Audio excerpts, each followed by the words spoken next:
time. It has been 5 years of doing videos at Banjothon, and I now have cornered one of my primary people that I have waited for.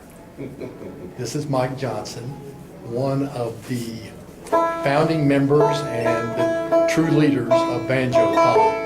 And we're going to have Mike tell a little bit about his history in the world of bluegrass music, banjo, and how he got started. So, grew up in Florida, yes? Yeah, I did. And I'll let you go from there. Well, that's like in the hotbed of banjo world, Jacksonville, Florida. And my friend John Hedgecoth and I, as teenagers, we both got into the banjo in the folk scare. Yes. And said, gosh, that's really, what is that? You know, that this guy with Kingston Trio was playing, and this one and that one on hootenanny. Then we heard old Scruggs play the banjo. And said, oh, that's what. That's what banjo plays. That's it. But we want to do that. So of course the biggest task was finding a banjo down there in say 1961 or somewhere like that. And we make the joke that we had to learn about with pictures of banjos. We didn't even have banjos. We had to learn from with a picture. Right. But I found my first banjo was a harmony with a Bakelite shell. Okay. It was a real 5-string banjo. Yeah. And soon after, my parents bought me an RB-170. And you'd stepped up at that point. Yeah, well, yeah, open back, thick shell, but it was a Gibson. Right. And then they bought me a Banjothon, an RB-250, a bow tie, and that's one of those banjos. You know, that there was a time in our lives in banjo when we only thought we could own one banjo at a time. You know, you can't. You know, one banjo's got to go to make room for another banjo, and unfortunately, at one point in progress through banjos, in the understanding and learning about what tone is and looking for tone, that one got away from me. I'd like to get that back again. So it's out there somewhere. And no, I don't know what the serial number of that particular RB-250 is, which is criminal, but it was a nice one. Yes. And now tell us about the banjo. But the banjo that I have now, this is my life partner here. I was like everybody that learned how to play the banjo and kind of got into it really badly. We knew that the best tone was the big master tone banjos, and at some point I began looking for an old flathead master tone, this was about in about 1968, 69, 70, around in there. Yes. Around 71, Tom McKinney, I was hanging around with Tom. I knew Tom, and Tom always had nice banjos. He's had a lot of fine banjos and brokered a lot of well-known banjos. We don't, everybody knows where Sonny's Granada came from, and etc. And Tom knew I was looking for an original banjo, and he mentioned that George Groon had this banjo under his bed or something like that, just back in his collection. And this was at the time when George was both kind of collecting and dealing, and maybe not quite decided which he was going to, but had a personal collection. You've all heard that, anybody from that era has heard this phrase, I don't want to sell that, it's out of my personal collection, which just means I want to sell it, but I'm going to get several thousand more dollars than you want to pay for it. We're talking the right price. Yeah, the right price, yeah, exactly. But I happened to, I was lucky, and in my neighborhood in Jacksonville, Florida, I found a significant Martin guitar. I found a Style 3 Ditson, which was pretty rare in Survivor. Yes. And it was in good shape, and I knew he was would be interested in that. So I gave him a call when I found out what I had and did a little research, And he was interested, of course, and of course it was just really basically just a D18. I said, yeah, I know. So well, we talked, and you know, I was going to try to sell or trade it. And Tom had told me that he had a top tension 5-string banjo, and it was in pristine condition, and it was when I got it. It was nearly new. So I said, well, how about let's talk of a trade. What about that? Man, how do you know about that? I said, well, never mind, I know. And we went back and forth. We talked about this, and it's fun to remember this with George, and we talk about it. I had known him too in that same period when he was coming to festivals, and he spent time with us, and we were friends. Yes. And he, well, how do you know about that? I said, well, never mind, but I didn't want to tell him Tom McKinney ratted him out. Yes, right. So I knew he had. Anyway, without going into details that reveal things that maybe ought not be revealed, we about 50 phone calls later, I agreed to price that guitar if he priced this banjo, and he did, and I did. And we met, and there was some money exchanged. I had to give some money. But I ended up with this banjo, and I've loved it. It's inspired. Lifetime partner. Yeah, my life partner. It is inspired my playing and influenced my playing, and it's just a perfect match for me. Good. And I've loved it and continue to love it. I've put all the wear on it that was done. Of course, George, when he sees it, everyone says, that banjo was new. You got it. You know, I said, well, yeah, so was I. Yeah. we all were in better shape 49 years ago. Absolutely. So I got this June 6, 1971. I picked it up there at his house when he was still living at the old house in Antioch. My pregnant wife and I went down there. Why don't you play a number of your choice? Oh, well, and, I'll play one. One of my desires, it's unrealistic for a bluegrass musician to want a hit record or something commercially successful. My goal is to write a jam session standard. You know, yes. Like just that would be true greatness, I think, in bluegrass. So this is a tune I call Old Joe Quark. Quark? Q-U-A-R-K. It's kind of reminiscent of Old Joe Clark and some other things, and I hope I can get through it. I just ate a lunch and took a power nap. My dear, Hey, we got you at the right time then.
Now, tell us a little bit about how you come to get involved in Banjothon and Larry and Gary and Barry, because I got all the other whys, but now your involvement.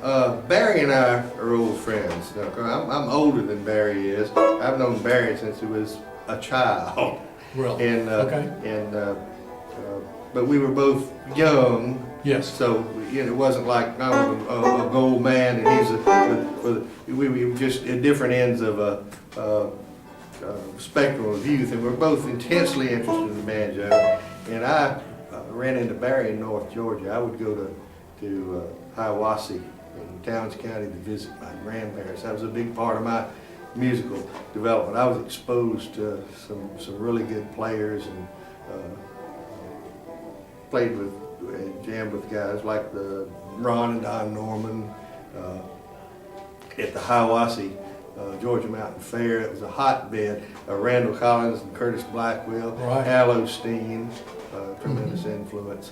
My playing I just was amazed at the flow that he could happily get out of the banjo and all of that. But I knew Barry. I've known Barry a long time, and Barry got involved in Banjothon. Barry's been collecting and gathering banjos and.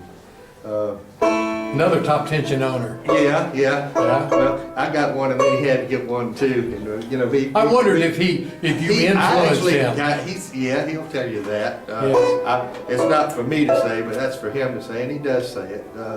And of course, in later life, we influence each other. Yes. And in fact, he got me to the first Banjothon. He started going, Larry founded this thing, of course, you got the whole story about that right. in 2000 or so. And incidentally, Tommy Goldsmith put together a wonderful article about Banjothon and a brief history of it in the January issue of Bluegrass Unlimited.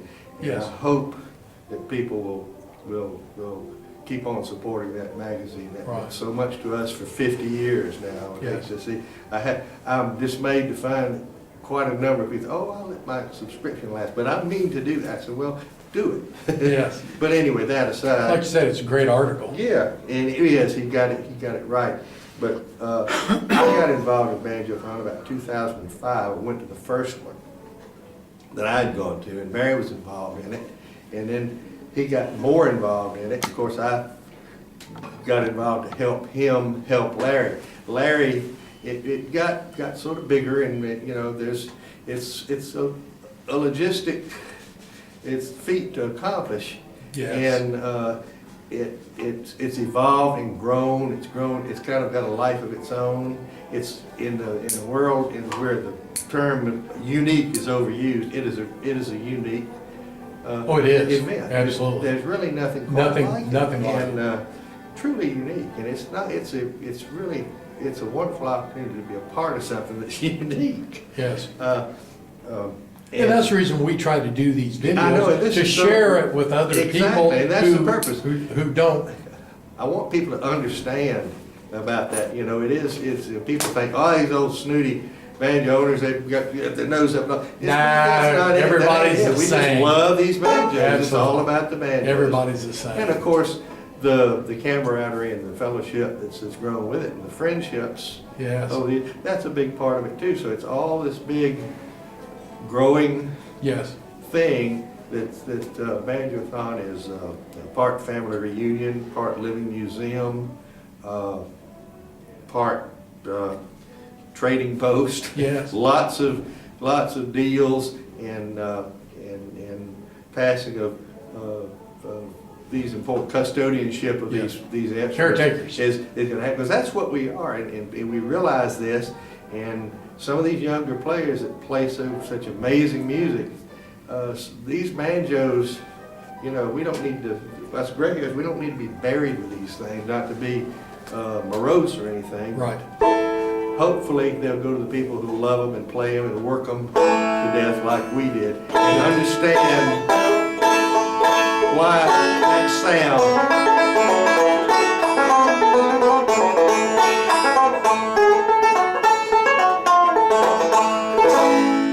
Yes. that's produced by these instruments is unique. And I think modern instruments are wonderful because they set the stage for people later in life who desire or who can acquire instruments. It sets the stage for the interest that they'll have in the instruments that we see here. Like I said at the beginning, this guided and inspired my playing. It's always made me want to be is worthy of it, and try to get the most out of it.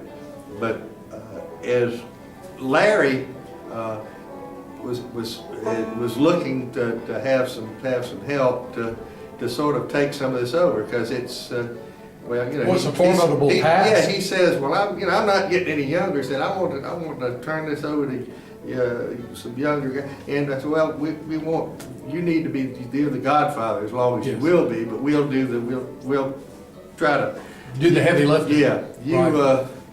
you carry the torch, but we'll light it. Yes. You know, that's the thing, that's the idea, and that's where it is. And it takes us all, it takes everybody's help too. Yes. We depend on so many people, and you know, as quaint as it seems, again, it's all voluntary, and it's supported by donations. It's very informal. There's no business of it. It's not a business entity. It's not for that. It's not for public. It's not for profit.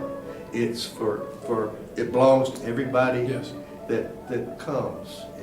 And we all have to participate. We all have a. Yeah, we have to participate In fact, in order to we're gonna go out here in a continue on. minute and make the speech and exhort everybody to get off their Absolutely. wallets and give their fair share. Right. You know, it's like PBS. Yes.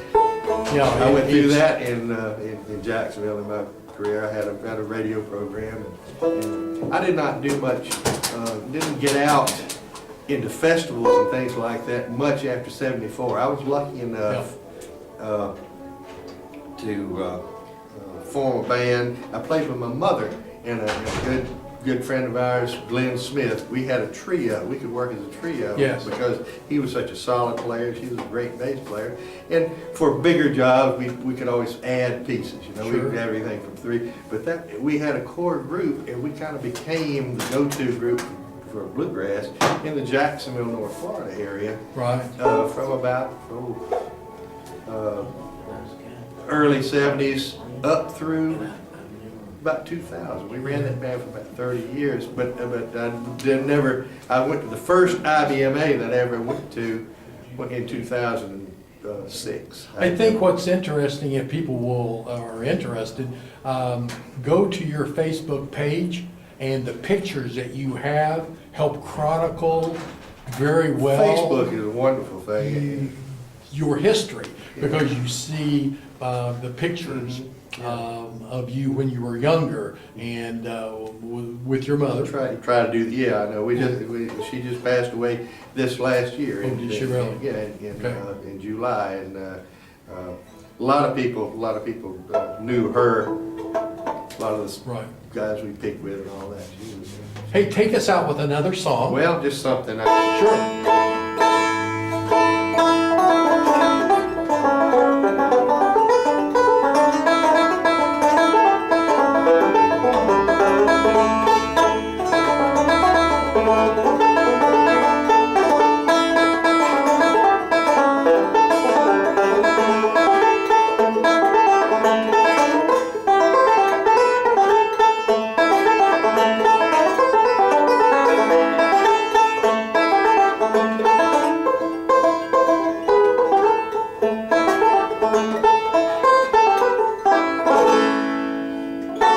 Wonderful.